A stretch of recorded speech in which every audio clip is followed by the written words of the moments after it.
kepikiran gitu nanya suaminya kerja di mana, terus penghasilannya berapa gitu ya. Hari Seninnya dia ikutin tuh suaminya waktu katanya berangkat kerja. Jadi setiap hari suaminya ini kerja tuh naik ojol karena memang mereka belum punya kendaraan. Duitnya habis buat KP rumah katanya. Ya udah diikutin nih sama Rani sampai loh. Ini kok jalan ke rumah mereka yang lagi disewain. Tapi Ardi ini berhentinya lewat pintu belakang. Jadi di rumah itu memang ada pintu belakang gitu, akses kecil deket gudang. Habis turun si Ardi buka gemboknya sendiri itu dari kunci yang memang dia bawa di tasnya. Rani kan mikir, ngapain suaminya? Ya tunggu itu lama tuh, nggak keluar-keluar temennya suaminya. Akhirnya Rani ini muter lewat depan dan ngetok pagar. Lagi-lagi Bu Marta tuh yang keluar dengan wajah kaget seperti biasanya, kaget mulu tuh ibu-ibu. Rani alasan mau ambil barang lagi Bu. Ya udah dibukain dan dipersilakan masuk kan. Pas masuk dia sambil kayak nyari-nyari nih, Ardi kemana nih? Kok nggak kelihatan, nggak ada siapa-siapa? Karena di lantai 1 kayaknya nggak ada, berarti di lantai 2 dong. Pas Rani mau naik tangga sama Bu Marta dilarang. Soalnya katanya lagi ada Sylvia tuh lagi kerja. Cuma Rani masa bodoh, dia tetap langsung naik dan buka kamar. Di situ dia melihat si Ardi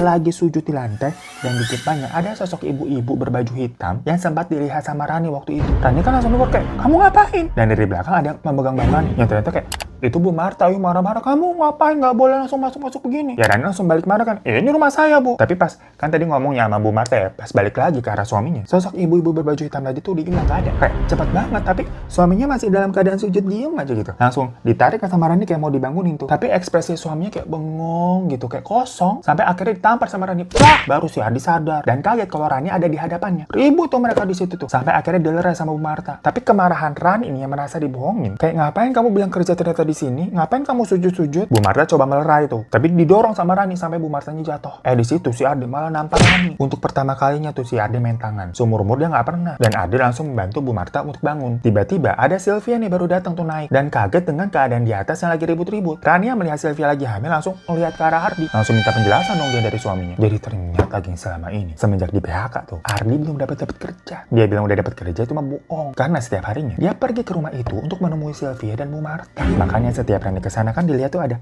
selalu putung rokok. Lah itu rokoknya si Ardi tuh. Dan Rani juga selalu dilarang ke atas. Karena ya Ardi ada di atas, di kamar. Ngapain si Ardi ke situ? Ada 2 tujuan. Yang pertama penyebabnya adalah sebenarnya si Ardi ini mandul, gengs. Alias nggak bisa punya keturunan. Tapi Rani nggak tahu. Cuma mertuanya aja alias si Bu Dewi tuh yang tahu anaknya mandul. Makanya si Bu Dewi kayak semacam selalu menyalahkan Rani buat menutupi kekurangan anaknya. Sok-sok nyalain si Rani, kamu kerja terus sih, nggak jadi istri yang baik, inilah itulah gitu kan. Lah padahal yang masalah anaknya sendiri. Ada gila-gilanya begitu ya sampai bikin Rani down kan soalnya. Nah Bu Dewi ini dapat info mengenai Bu Marta yang katanya sakti bisa membantu permasalahannya si Ardi. Tapi posisinya Bu Marta nih jauh, tinggalnya di bawah-bawah. Dan Bu Marta bilang, kalau proses atau pengobatan alternatifnya itu, dia bilangnya sih pengobatan alternatif, itu nggak bisa instan. Melainkan harus dilakukan rutin